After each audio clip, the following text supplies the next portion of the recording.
Пайғамбарыбыз айтат, егер адамдын жакшы бир кеңге жеткенин айтайынбы дейт.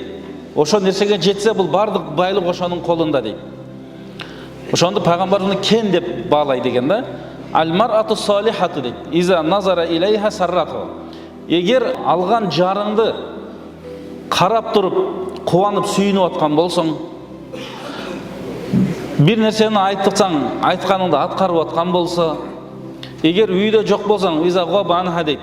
Өзүнү, үй бүлөнү, жакшы намысын сактап, таштаган акчаны сарамжалдуу иштетип, ошондой өзүн сактап отурган болсо, ошондан өткөн жакшы кен жок дейт пайгамбарыбыз. Ошондан өткөн жакшы бир рызкы, жакшы бир бактылуулук жок экен.